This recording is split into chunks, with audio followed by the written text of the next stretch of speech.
Before the break, we asked you, true or false, if you touch the sand in a bunker on your backswing, there is no penalty. The answer is false. If you touch the sand at any time with your club whilst preparing to take a shot in the bunker, then there is a penalty.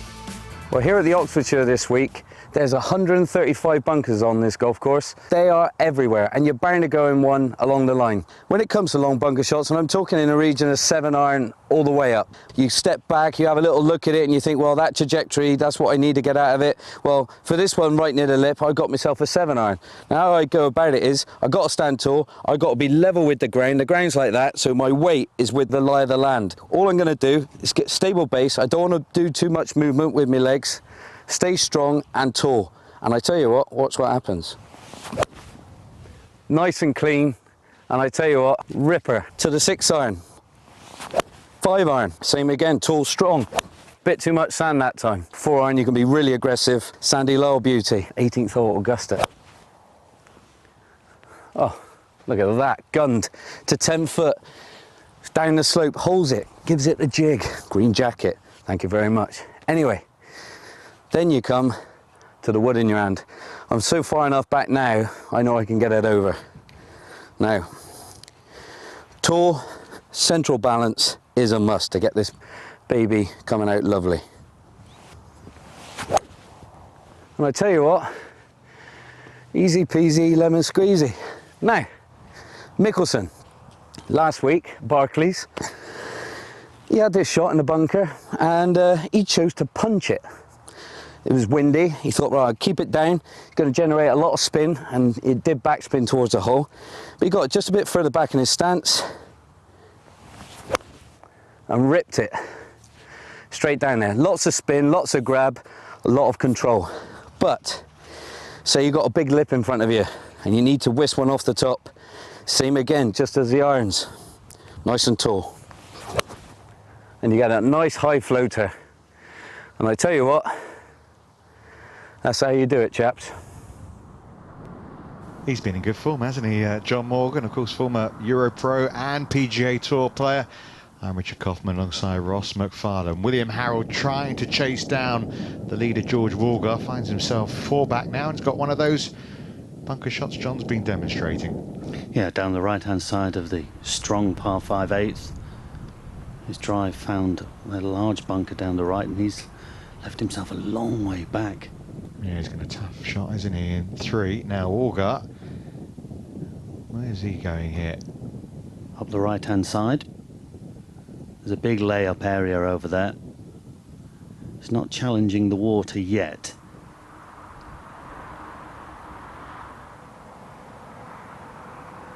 Tim Dykes after that drop shot we saw at the 8th. Semi-blind shot as he comes up the hill. It's almost a little amphitheatre, this green. Well, after bogeys at 7 and 8, that is a good response from Dykes. Chance to get back into business. This is about a 3-iron. Third shot into the par 5.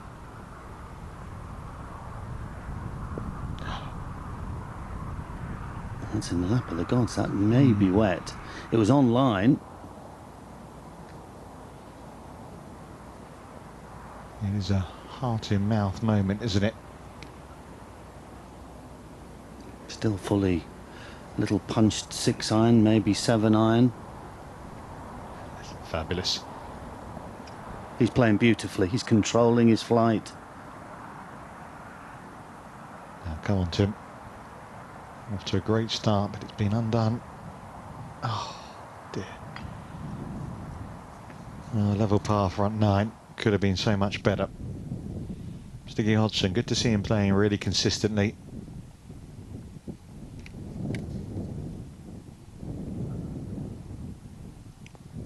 He's playing the easiest of the 4 par 3s. It's just about an 8-iron, maybe a little 7-iron. But it's good, isn't it? You know, he's a player who's obviously done really well in the amateur. He's not missed a cut this year on the EuroPro. Stiggy. Now, it stayed dry, but not guaranteed his par, Harold. His short game has been a little bit off. That's probably the best way to describe it. Third shot from a deep bunker. Played it well.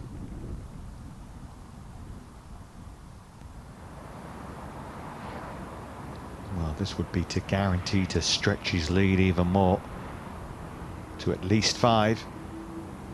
Positive stroke. Unlucky. That's not in yet. That's a tricky little spot where they've got that flag. Very straight-legged Sticky. Keeps his lower half very still. And if you're thinking, is that the way to putt? Just look at the way he struck that beautifully.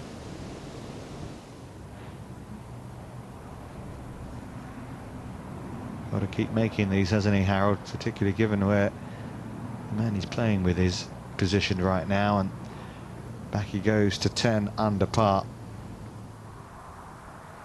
So alongside Greg Payne, of course, who shot that round of 65, Grinnell to try and get up and down from the sand at 9. Not a very pretty stroke, that. No, Wasn't. Seen a few of those, haven't we, today? Well, if you get on the wrong side of the hole, you're left with very steep downhillers. This one's got a little bit of left to right. Needs some attention. So 5 shots to the lead. And only 10 holes to play. It's difficult now. Walgard, do you think he should just carry on playing the way he's been playing? In other words, trying to make birdies, or do you get a little more defensive now, knowing you're 5 ahead? Well, that would be the worst thing he could do, really, get defensive. He needs to just keep playing the way he is. He knows he's playing well. Nobody else is making any ground. First view of Max Smith. Birdie putt on the 11th. Good effort. Yeah, but that's 11 straight pars that's going to be for Max. Nothing wrong with pars, of course, but you know, when you're trying to reel in a man who's making birdies up top, not quite good enough. A lot of slope on this 10th green. Well, that's a good reply for Grinnell. Yeah, it's funny, isn't it? You miss a tiddler on one hole and then make a monster on the next. Now Harold having to see if his short game can bail him out again. And a bit of work to do still at 9. Just dropped a couple of shots in his last 3 holes. Fletcher for a birdie. Yes, it's first of the day. Been a long time coming. It's a game of 2 halves, Connor, don't worry. Well, we keep saying Harold needs to make these. He's tied for second now at 10 under. Well done. Important. He was bleeding a little, wasn't he, in the last few holes?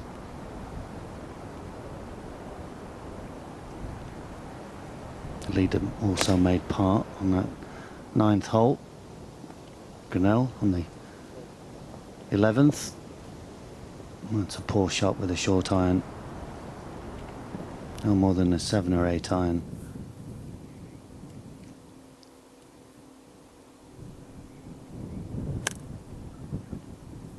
Long 12th, dogleg to the right. Further you go left off the tee, the longer your second shot.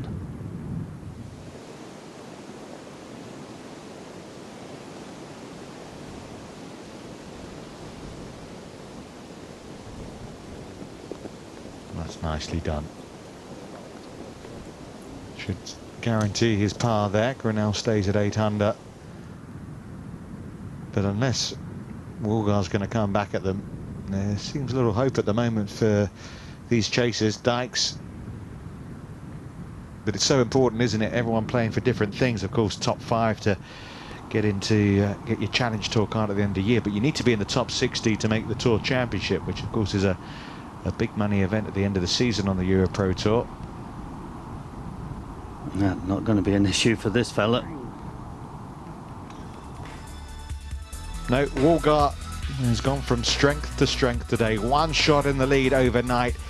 That advantage now 5 shots from William Harold, who's had his struggles on the front 9, and Greg Payne who shot that brilliant bogey-free 65. More to come from the WPT Championship.